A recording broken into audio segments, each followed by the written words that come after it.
So I decided today to do a little bit of searching to tell all of you guys, to help all of you guys with the question that I've now answered.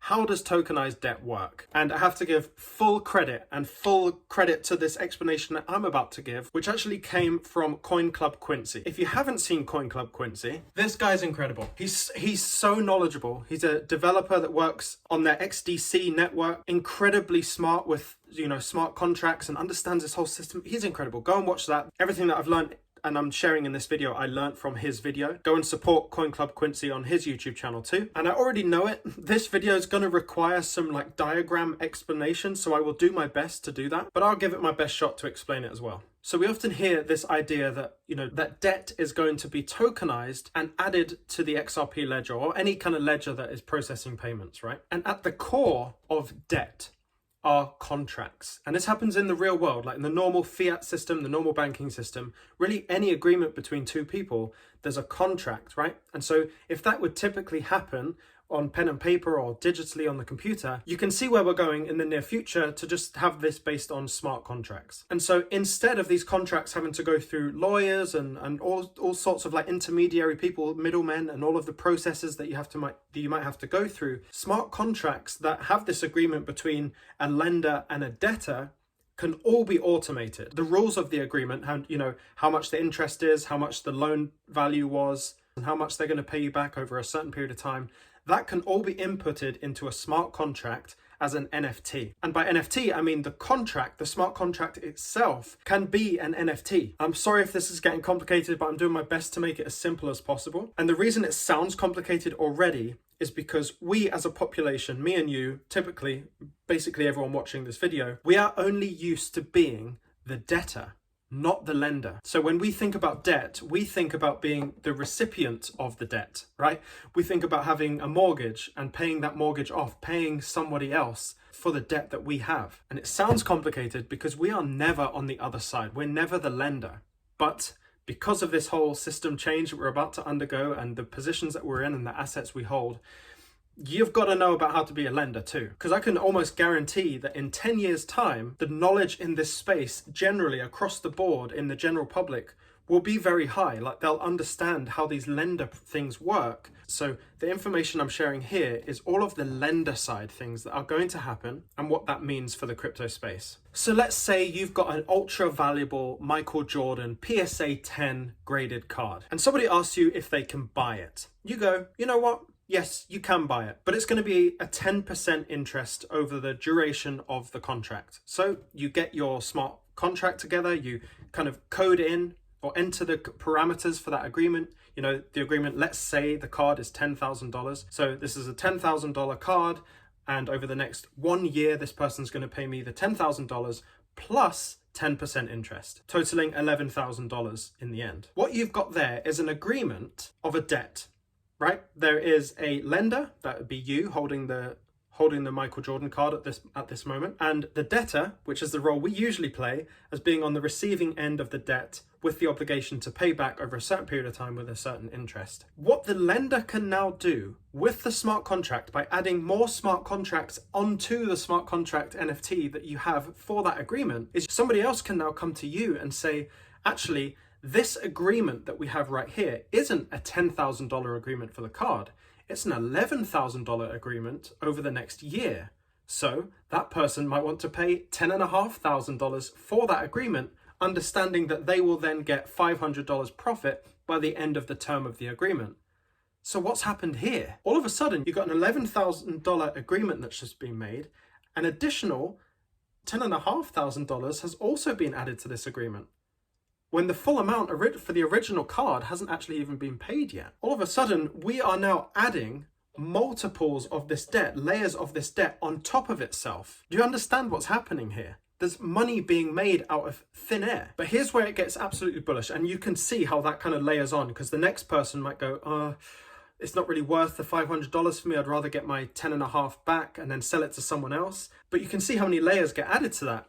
What's really interesting that Coin Club Quincy added to this whole thing was that every time there's an agreement, there's a layered agreement on this, where you've got this person paying 10,000, but the agreement's 11,000. Then you got 10,500. Then you got 10,750. All of that value in those contracts has to reside on the network. That is crazy. With this $11,000 contract layered a few more times, all of a sudden $30,000 to $40,000 has had to be added as value onto the network to facilitate all of those agreements being settled. So it's not just an $11,000 agreement. And so when you've got a network that operates in debt and can actually facilitate these smart contracts via NFTs and you're actually paying through all of these smart contracts, the value all has to reside on the network. It's not just the initial contractual amount that is on there. It's all the layers that are on there as well. And so what this does ultimately is opens up this whole new world of ways to make passive income. You could, for example, go to a bank. I'm not saying this would actually happen, but this is a kind of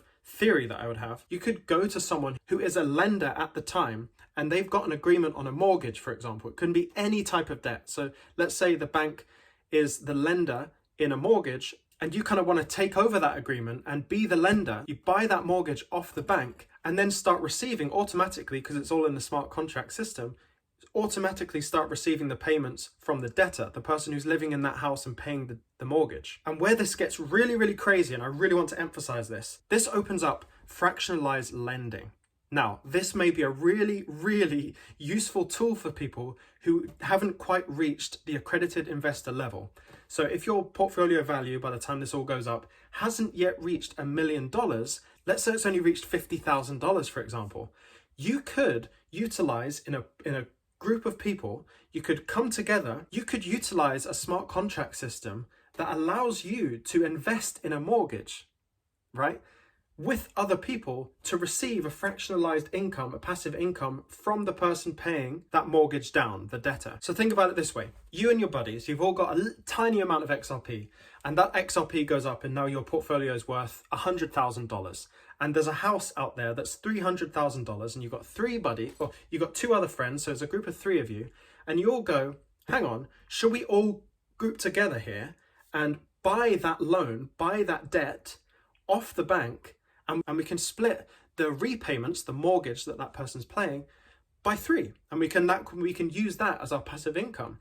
And this gets into a whole area, you know, if you've got 750,000 and there's 5 of you and you want to buy an ultra luxury house and the margins are higher and your ROI is better in that instance, you could pool your funds together with the smart contract and have beneficiaries on that smart contract to say, when that person pays their mortgage, it gets split into all these ways. And of course, if we're talking about smart contracts and NFTs, we're likely talking about XDC linking through an interledger protocol, which is an up-and-coming video. I'm learning about interledger protocol and it's incredible. I'm going to teach you all about that as well. But essentially, there are ways to connect the interoperability of all of this, connect XDC's network with all of those smart contracts with a certain amount of value that actually needs to be settled via that interoperability using a settlement token that is liquidity based, because of course, where's the liquidity going to come from especially when you're talking about real world money? And then the real world money to debt value or ratio is about 10 to 1, meaning there's 10 times more debt than there is actual money, simply because of this layering system where you can collateralize debt, as I showed you in those layers. And remember, all of the value of all of the contracts has to be on the network itself. And if we're settling all of those funds and settling all of those agreements with basically 10x leverage is basically what it is, and you're having to settle payments around the world, sounds like something that would increase the price, right? And so when we see these little glitches, not little glitches, we see like I don't even know the number that website went to that shows the amount of value, the daily value that was on the XRP ledger, but it put XRP's price, if that was the value of what was on the ledger, it put XRP's price in the billions. I'm not even joking. But it starts to make sense when you understand that if we moved all of the money in the world onto the XRP ledger, onto one network with the interoperability with XDC and interledger protocol, and then you times that by 10 to account for all of the value that is held in debt, it starts to actually make a little bit more sense, even though it is outrageously high. And I think most of us even in here would be happy if it reached 0.5% of any of that. But the point is, the debt being tokenized and added to a network is probably the single most influential part of a supernatural price increase for XRP. And so now I've understood how debt is tokenized. I say this all the time because I'm constantly learning, but mind was blown. more than anything has ever blown my mind before in this space. Incredible. And Coin Club Quincy with the greatest of all time explanation. Wow, the guy is great. I've learned a lot from him in this video, and I know I'll continue to learn from him. So please give him big support on his YouTube channel. The link is obviously below. Now, I've got something happening real soon. And if you are a follower and you watch this channel a lot, it might be something that you really want to be involved with. I'm going to try to flash it on the screen here for probably about a frame. I doubt any of you will be able to screenshot it or pause it at the right time. But here we go. Yep, so that's coming. You might not necessarily know what that is, but it's going to be really big. It's been a lot of effort, hard work, and I'm very proud of what it is. And you'll be made aware of what it is very soon. If you're looking to buy that last minute pickup of XRP before this moonshot happens, then consider buying your XRP on BingX. They've got a load of deposit bonuses and everything. And the great thing about BingX is that when you deposit and you buy your XRP or any of the assets that you want to be buying, you can actually transfer those assets straight to your cold storage wallet immediately. That's super powerful to be able to do, especially when we saw like 2 weeks ago, or maybe it was a week ago, Uphold have a series of wallets, right?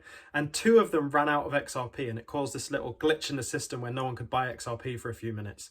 And so acknowledging that everywhere is going to be running out at some point might be good to pick some up. So BingX is in the description below.